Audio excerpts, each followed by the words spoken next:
Welcome back, ladies and gentlemen, to another episode of Agents of MACE. Today we're talking X-Men 97, Episode 1. It's here. It's been here for a couple weeks now. We wanted to give people a chance, and also life is busy, so we weren't able to follow it as closely. But we are going to go one episode at a time, so we can really dive into it. I think it's worth it because I'm super excited about this. I was super excited when they announced it. I was super excited when they started releasing things about it.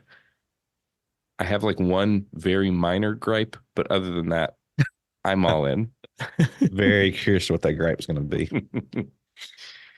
It's very minor, and there's also nothing I can do about it, so. I guess I got a gripe too, but yeah. All right, well, let's get into episode 1. First thoughts. Oh man, it's like reliving childhood pretty much. I mean, there's so much that goes on with like just revisiting like the intro, and I've seen some great videos of like how like fans are like taking like elements of like just the introduction itself and comparing it to like other like references, where they're drawing inspiration from. But yeah, like I grew up watching the X-Men animated series. I can't honestly. I can't remember if I even watched like the entirety of it, because that's probably one mistake I had, is I probably should have revisited it, especially like maybe the last like handful of episodes. Because this essentially it's tied into that. This is what happens after the end of that animated series, right? So we'll get into it. So I mean, X-Men is so old now, like who cares about spoilers? But essentially, like Xavier is no longer there.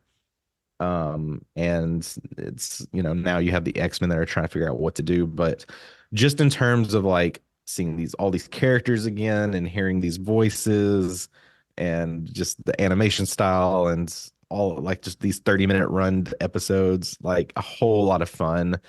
We're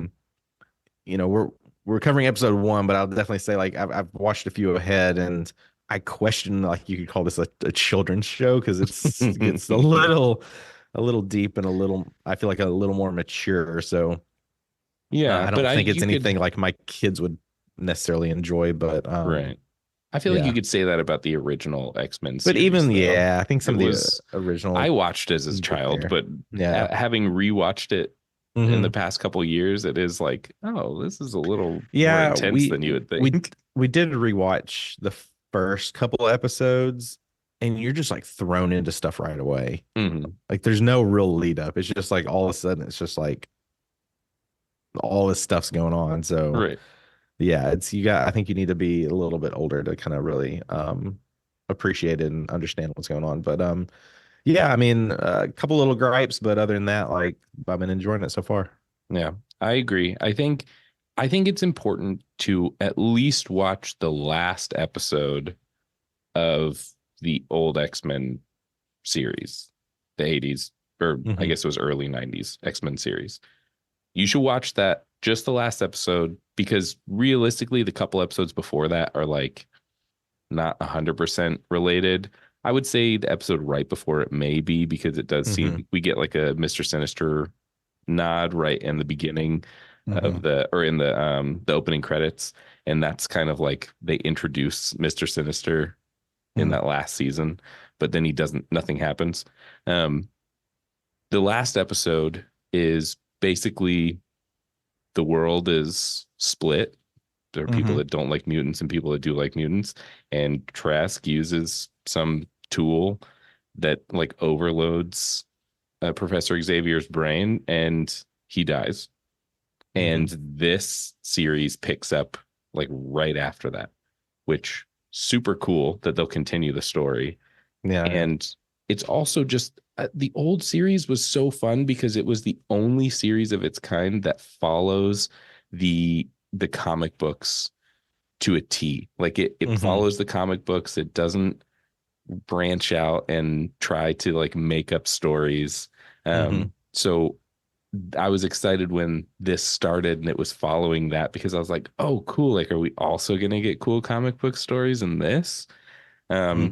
It does seem like this one is a little more loose with the being tied directly to comic stories, which like fine, I get that that's like the new way things are going, but it does seem to lean heavily on some comic book runs, especially with like the Yeah. designs of the characters. So super excited.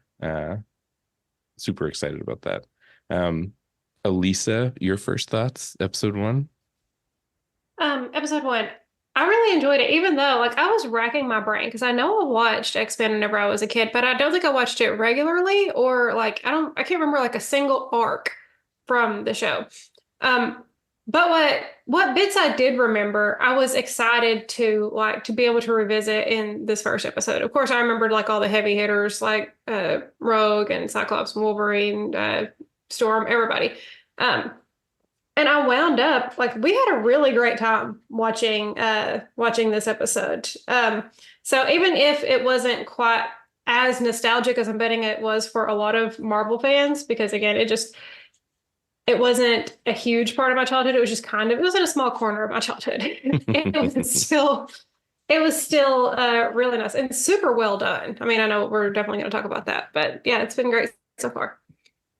Yeah, the nostalgia's like a huge part of this, definitely. Especially as like someone who I have talked about it before, but like X-Men was my Marvel for a very long time. I didn't do Avengers or anything like that. It was strictly X-Men. So that brings back a lot of memories. And then the fact that they like really did their best to like continue the art style. And even the open. The like theme song is exactly the same. It's just updated a little bit. And I Yeah. was like, even like the open cinematics and stuff are the same, just updated a little bit. And I was like, this is what I wanted. I would have been probably upset if the song had been different at all. It would have been like, what is going on? Why didn't you use that banger of a 90s riff that like literally everyone from the 90s knows? Sure. That's that tune. Um, Hmm. my only gripe doesn't have anything to do with the story or the episode or anything like that. It rubs me a little the wrong way when they do this weird 2D, 3D animation. Hmm. I don't know what it is about it, but like the closest that I could think about for this is Archer. Hmm. Early seasons of Archer was like a fun stylized cartoon, basically. It's like all flat 2D. The last season of Archer, they started to like implement this a little bit more, where they were trying to show like depth of field. So like people would turn and their lines would kind of move with their turn, and it just looked weird. And it was like, why do we need to do this? I think it would have been fine if they had just stuck with the flat 2D animation. I get like updating it a little bit, but that's like my only gripe. And it's very minimal. It doesn't like take anything away from the show for me, but I wish they didn't do that. Um, but let's get into the story a little bit. A huge part of this first episode for me, at least, was this is the first time that I think in an X-Men property, Sentinels are scary. I feel like they Hmm. try to make Sentinels scary and everything, but they Yeah. just kind of seem like big robots that kind Hmm. of suck. And Right. in this, I feel like there was like actual terror involved with the Sentinels. Granted, there is like a gratuitous battle where they defeat like 12 Sentinels and it's just like 5 X-Men. But at the same time, like the X-Men are supposed to be like the best of the Yeah. best, right? This is what they train for. So it's kind of like, okay, that's fine that they're able to take them all on. But even then they like a bunch more show up and it's like, oh, they're gonna get overwhelmed. Um, I think what they did wrong was they've shown us that Sentinels are scary, and yet all the people with Sentinel tech, like the Mega Man blaster gun things, Hmm. they're not scary. Like they No, all they kind of just look. suck. They look like your average goon. Like, Yeah. And I was like, I guess I get that they need to have somebody to beat up, but I do wish that they had made like the Sentinel tech maybe a little bit better than mm, it seems. It kind of feels like it doesn't do anything. Yeah. I like that you made the Mega Man reference because that's one thing I've seen circulating a lot is like it's like Mega Man. Yeah, it's 100% what it is. Yeah. We did get some fun little nods to the MCU in this first Mhm. episode too. WHIH, World News. That's the news outlet in like every Marvel Cinematic Universe thing, and that's the news outlet here. And for you eagle eyes out there, or anybody that took the time to pause the screen, when one of the buildings explodes, a newspaper flashes past really quick. Daily Bugle. Yes, it is the Daily Bugle. It is it has 3 stories. Is Spider-Man a mutant? Question mark. There's one about the Hellfire Gala, which is like a whole Marvel thing, which is very difficult to explain because it's a bunch of people. Sometimes they're bad, most of the time they're bad. And then Benton's Mutant Fashion Show, which I was like, oh, there's got to be like a funny thing on there, I guess. But it's cool that we're already seeing references to the MCU. And I know in the original run of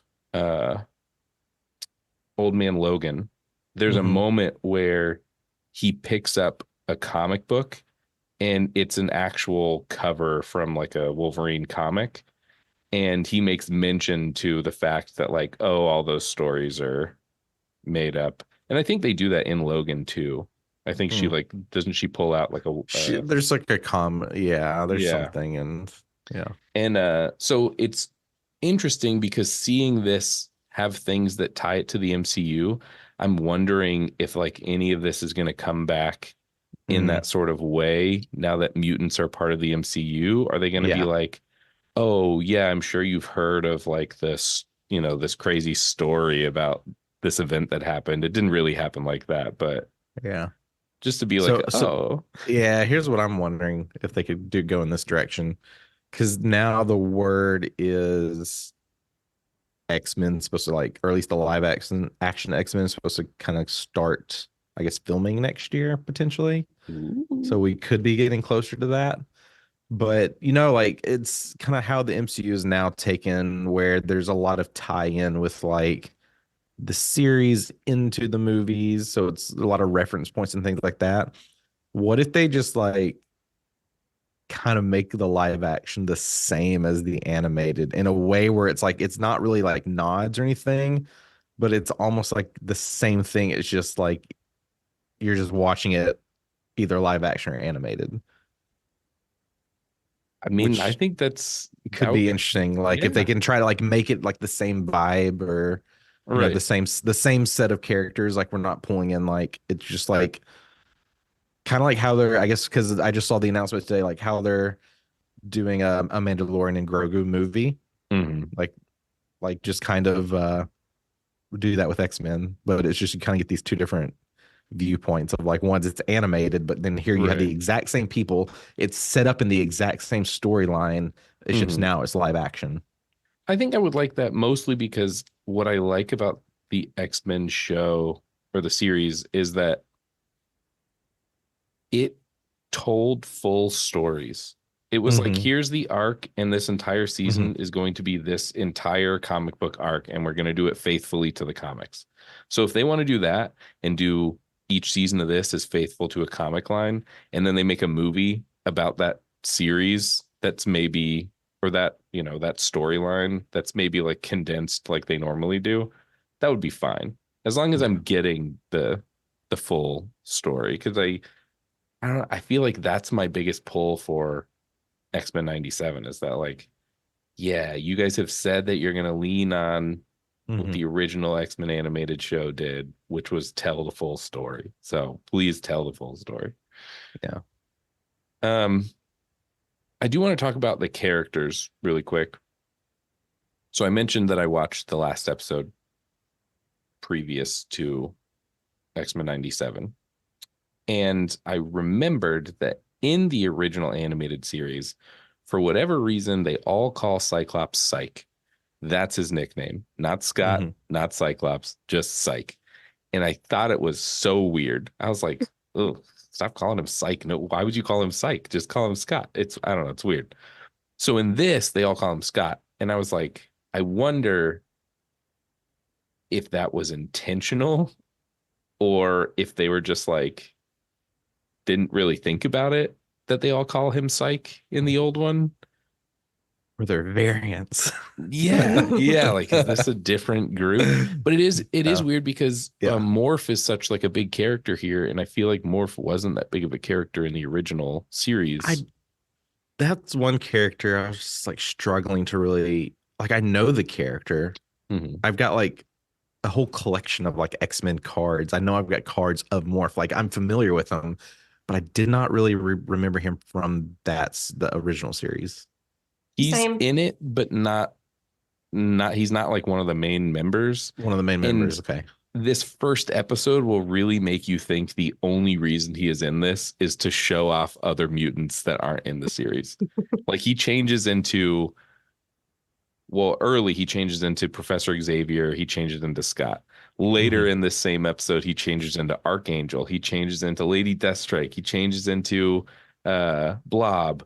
Like he's just a walking Easter egg. Yeah. In this series. And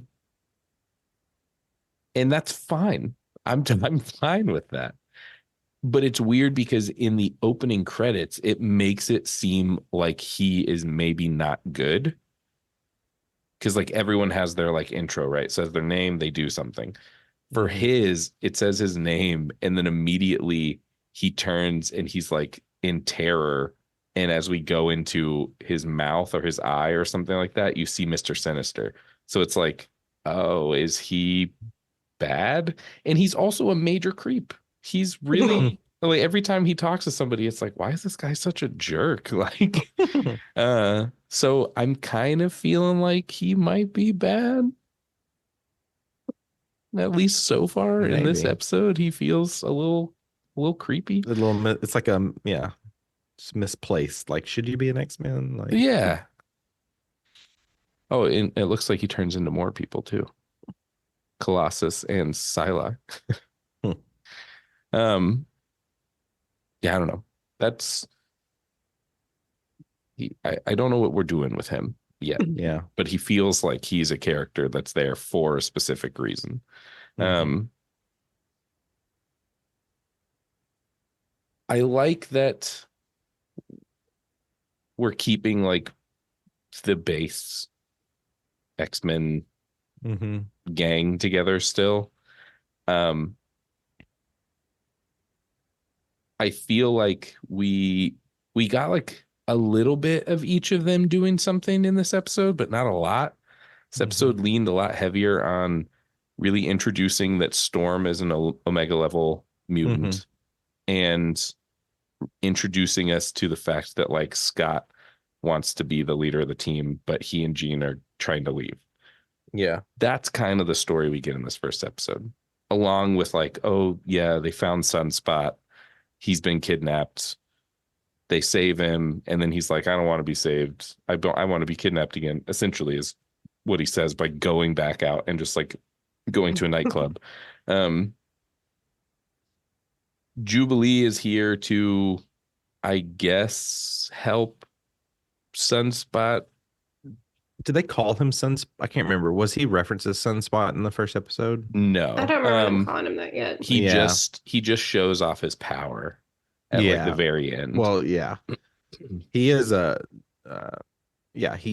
is Sunspot. Like, I'll be curious to see like, when that transition will happen, because not initially calling him that or like kind of referencing any of that stuff. It gave me a vibe of like what they did with the new Mortal Kombat movie. It's where like you had this new original character, which the story was around, and it just made it a little too weird because it didn't really kind of follow suit with like the traditional Mortal Kombat like storylines and things like. And that was a worry of mine, is like, are they going to pull in like some original character, and that's what everything's going to be based around, and kind of takes you away from like you said earlier, like the actual like comic stories. But so far it doesn't seem like they're initially doing that. It's just like they're holding back on like certain characters. Like especially the unknowns, right? They may bring them in and not initially say like, oh, it's this person from like this comics, but Right. they'll eventually like call themselves this. Which I'm hoping that is what's happening, is like we're going to get Yeah. introduced to a few more lesser known mutants, because there already were a couple. I'm thinking of next episode. In the next episode. Yeah. But yeah, there are some lesser known mutants that have shown up on screen, not named, but you can recognize them as like, oh, I know that mutant from the X-Men comics. Cool. I don't know if they're going to have a purpose in this show, if they're going to show up again, or if it's just like more of a nod to the greater X-Men universe. Because, like, I mean, think about Avengers. You could probably name all the Avengers on your fingers.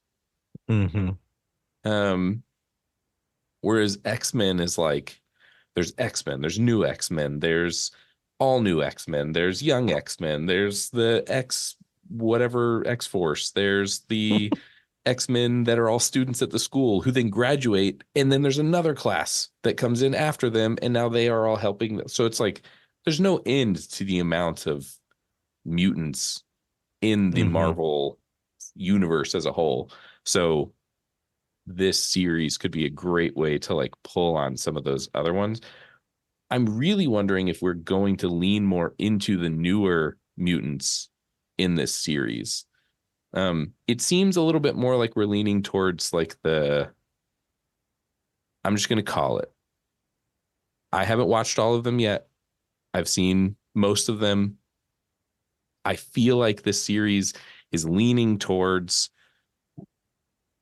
turning Scott, because that's like a big point in the comics, is that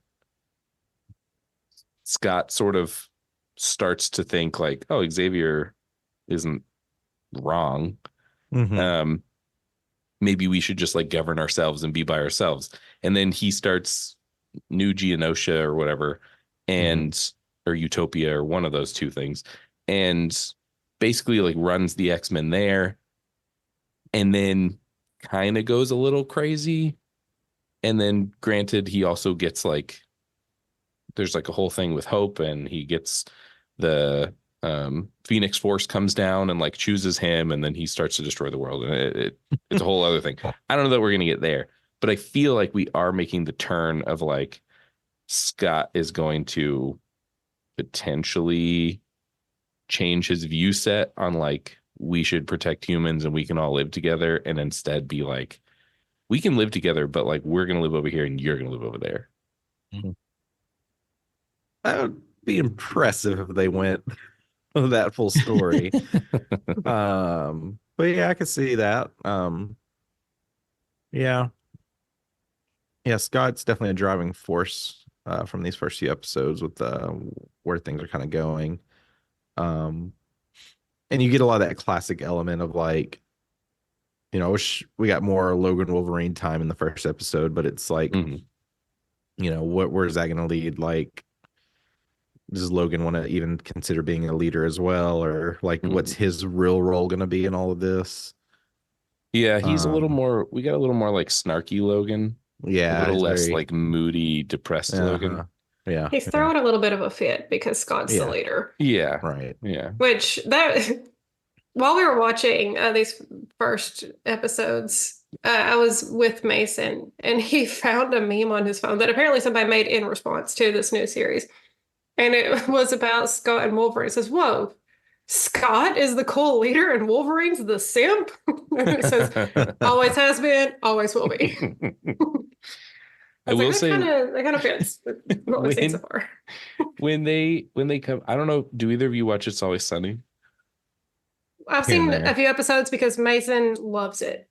Okay, well, any listeners out there, if you remember the episode where it's like early on, like maybe season 2, when Dee is dating the guy who's come back from Iraq and he wears jean shorts and like a polo, for whatever reason, immediately I saw him in my mind when Scott walked into the kitchen when Gambit was making beignets, and Scott walks in wearing just like the brightest blue jeans and then like a white collared polo that's tucked into his jeans. And I was like, oh God, look at this guy. Gambit's shirt in this episode is pretty hilarious / great. Just Have like you the seen half the shirt. Yeah, have you seen Yeah. the picture of the voice artist or the Yes, voiceover it was artist? so amazing. He wore the exact same shirt for a panel. I'm so Wow. impressed with him. I do not know him, but I love him. Oh I man. did not see that. I gotta find that. It must be seen. Yes, yes. Well, that's pretty much it for the first episode. Whoa. What? Yeah, we haven't I gotten mean- to the big end part. Yeah, we haven't talked about the big Our end part. special Oh, guest. well, yeah. Before yeah. Before we get there, I see where he wore this shirt. That's great. We're all ordering them. Yeah. One question I haven't looked this up. I guess I need to go back and rewatch some episodes. In the original X-Men, did Storm change her hair in that episode? In any along the way? Because like I've always known Storm to have like the two different hairstyles, Right. and I was just curious if in the original X-Men if she kind of transitioned to the hairstyle that we see in '97. I don't think so. I'm trying to think. Like I just watched it yesterday to like refresh. It's like one of those things I don't think anyone ever like really pays attention to, but it's just like I just always remembered it being different. So I was just curious. I don't Related and think also related so. to the ending of this episode. Again, I feel like I've got a lot of gaps with the original series, but I don't remember Magneto having this long, luxurious hair in the original show. Was that there? So- And I just don't remember it. So yes, when the series started to wrap up, they started giving him more hair. He didn't have the long hair. He just had more hair. But then the last couple times you see him, he is wearing his helmet. And then in the final episode, you see him sulking without his helmet on. And I would say his hair is about there. Like if you think now his hair's like down to here. In the last episode, when he's upset that Charles died, his hair's like maybe here. So it's close. Wow. I had the same thought. I was like, wow, this is supposed to be like shortly after that. It's like 5 days later or something, right? Or no, five. This is a year. Yes, This is a year after Charles died. So like, I guess technically there would have been time, and that could also explain Storm's hairstyle. I just found a photo of her from the last episode. No, it is not the same as it is now. So maybe we're supposed to think that like these are changes that they've undergone since. Well, there's one other change we'll probably need to bring up. What you got? Magneto's outfit. Yes. I just don't get it. I just don't understand So this direction. The sun's out, guns out thing? Because I also don't remember that when I was a kid. So no, it is new for the animated series. It is from the comic line that this is supposed to be referencing. It has a name too. I'm trying to find what the name is, but I cannot find it. But this I think is it's the outfit that he wears when he's like starting to get towards House of M stuff. It's when he's like becoming a little bit more like thinking about himself and if he's like happy doing what he's doing. So it kind of fits this storyline that like he's taking over for Charles because he's like, all right, he was right. I shouldn't be killing people. I should be helping people. The Savage Lands costume. Is that what this one is? This is Rogue and Magneto have donned their Savage Lands costume. The Savage Lands are a place in Antarctica constituting a primitive rainforest where prehistoric animals still dwell. In the comics, that is where the love between Rogue and Magneto bloomed. While that storyline has not been made real in X-Men 97, there is a reference to the same in Gambit's hallucinations, where he envisioned Magneto and Rogue in their Savage Land outfits. I think that's creeping a little bit ahead, but Yeah. yeah. Which it's just so different. Like it's just hard. It's just whenever Magneto's on screen, it's just like I always initially want to think like this is a different character just because I'm so used to his traditional outfit, you know? Right. But yeah, it just trips me out every time. It just yeah. It is a strange choice to like change some outfits and not all outfits. I feel like if you're going to do it for one of them, you should have just like leaned into it and been like, everyone got new outfits. Yeah. But it's not over yet. Just No. haven't. No. But yeah, no, that was a solid ending though. Like just him showing up and it's like, oh hey y'all, guess what? I got left everything in the wheel. Yeah. And then, surprise, Scott is not too jazzed. I don't know if anyone was jazzed. But it'll be exciting to see kind of like the direction that Magneto leads the X-Men and how the power struggle of who's in charge is going to happen. Big questions. Are Jean and Scott going to stay? Are they going to leave? Is Wolverine going to leave? There's a lot of times where he's there and then he goes off and does his own thing. Is Sunspot going to become Sunspot, or is he going to stay Rodrigo? Is Gambit going to do anything? I feel like he only, he made beignets and then he helped them in that one fight for half a second. Make more beignets. Maybe. But to say making beignets is hard and they're delicious. So they are delicious. I will try to.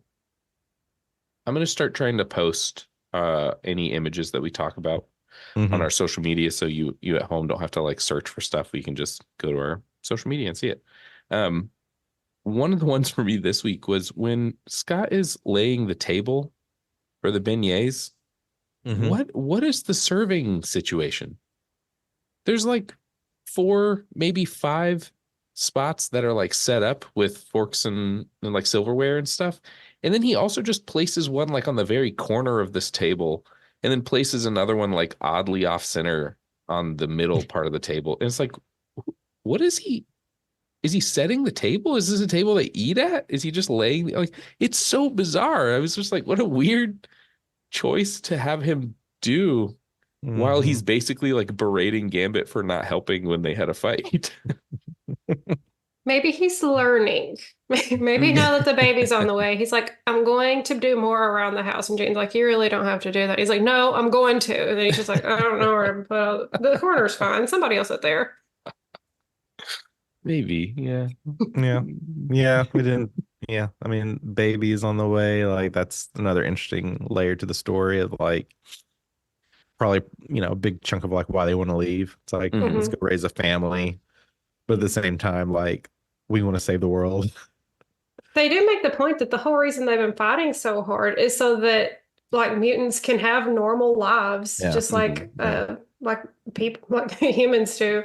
So like we have fought, so we can do this. So at this point, they're both kind of like, we should go. It's probably not the best place, the best environment for a small baby. Oh, I forgot. I meant to bring this up earlier. I want more Beast, because this is my favorite kind of Beast, where he's like kind of funny and kind of quirky and super excited about all the nerdy stuff that he's doing and doesn't understand 100% why other people aren't as excited as he is. And I feel like it's the Beast that we got at the end of the Marvels. And it's the Beast that we're getting now, and it's the Beast that I just finished reading about in like the latest run of the X-Men comics. So it's like, yes, give me like goofy, funny, loves to be here Beast, because in the old animated series he was not. No. He was very much like the smart, scholarly beast. Mm-hmm. But in this, he's like funny. He's quirky. I want more. I want more Hank McCoy doing stuff, building stuff, showing off It's stuff. like, yeah, it's that same element. It's like if you put like Hank McCoy, Peter Parker, oh, I can't think of the kid's name that was like the friend in the Miss Marvel. It's like you just put all them in a room together and they're just gonna nerd out over stuff. Yeah. Yeah. And I want that. Yeah. I'm enjoying it. This is my enjoy nerdy beast phase. Yeah. I also want more. I'm a Wolverine fan, so I want there to be like a Wolverine storyline. Yeah. But I also recognize that's not the point of this. So I'm fine that we don't get one if we don't get one. But just, keep it in mind, Marvel. Yeah. I'm sure I mean, we're getting Deadpool we'll this year. Yeah. Well, to that note, if Deadpool wants to show up in this, like, that would be cool. No one will be sad. This would be a great place to throw him in. Mm-hmm. Even if he like makes a funny reference to. I mean, look, movie. if you've not seen the trailer yet, he's basically said he's Marvel Jesus. So like he could just show up anywhere. Well, any final thoughts for this week's episode? More. Yeah, agreed. Which do we know how many episodes we're getting? I generally try to avoid that, but like I hope they just keep this running. I'm just assuming 8 because I feel probably like even though it's an animated show, I feel like even the newer animated shows have been getting less and less episodes. Yeah. I almost looked makes and me it wish says 10. it's 10. Okay. That's See, I better than almost 8, wish this but- came out like in the summer. Like this is like your Saturday morning summer show, cartoon show. Like it's also a show that like very easily could be like one of those seasons that has like 27 episodes. Oh yeah. So I'm wondering if when we get to 10, is season 1 done, or are they going to do like a hiatus thing where they give us 10 and then do hiatus for it's like a couple 20 months or episodes. whatever. They Yeah. just split it up. Yeah. I'm like okay in with the good old days. Exactly. Yeah. I want my entire season to not fit on one disc, Right. We want filler episodes. Exactly. Yeah. But That's then how I it's get like my as Wolverine soon as episodes. this is over, like everyone's like, where's the steel book for these first 10 episodes? Yeah. Everyone's gonna want to order it. Yeah. Honestly, like I really like collecting things. And I've held off on collecting Marvel toys for a long time that are the new toys, at least. I like collecting old stuff, but the new stuff I've been holding off for a long time because I'm like, I don't want to get it because I'm going to get too into it. The end of episode 1, for me, I was like, I got to buy these. I got to buy the toys. I got to buy there's little ones. I got to buy the little ones. I got to do it. I got to blow $300 or whatever to buy the whole set. Ooh. Yeah, it's lots of monies. But I mean, have you seen like the new like special edition steel books for like Avengers and Guardians and Doctor Strange? Like, yeah, do I need them? No, but I really want them. I think I've shown you guys, and I'll try to remember to post a picture of this too. But I have the Phase 2 bundle that came with a Power Stone inside the little ball that he steals in the first Guardians movie, and then it came with all this other stuff. I have like a little film thing with Auntie's wing and stuff like that. They had that for the first one, Phase 1, 2, and 3. I don't know that they continued after that. But Phase 1 was like a giant chest or a giant case, and inside was the Tesseract. And then Phase 3 was the Infinity Gauntlet, which I was like, you jumped the gun because so far we only have 2 of the Infinity Stones, but whatever. I really wish that they would do more stuff like that, like a fun box set that came with like a collectible. So if they did that for this, like if it was, Scott's eye beam That'd be cool. space shield or whatever, and then you slit all the DVDs inside of it. Like I'm in. I cannot buy that. Right. Well, getting back to our questions for the week, I think the question this week is going to be, what mutant do you want to see show up in this series? And remember, we've got Morph. I mean, he could literally turn into anything. So Yeah. I'm not necessarily saying like, what mutant do you want to have a storyline or show up as a main character? Just like, what mutant do you want to see pop up in this series? That's what I want to know. So send your answers to us on social media, and you'll hear our answers next week for episode 2. But I think that about does it for episode 1. So if you have Disney Plus, which if you're listening to this, I hope that you're watching along. And if you're watching along, then you have Disney Plus. Take about 2 months of your time to go watch the entirety of the original animated series, because it's well worth it. It's a lot of fun. And maybe it'll give you like a new outlook on this new season. Because again, the final season, they introduced Mr. Sinister. This picks up right after the last season. So who knows what else from the last season could show up again in this. And remember, I was just about to say something, and then I was like, wait, that's from the last episode of the original show. But go listen to Scottish Moira McTaggart. If you remember her from the First Class X-Men movie, when she's not Scottish, but then she's super Scottish in the animated show. But yeah, that does it for us this week. So we'll talk to you all next week.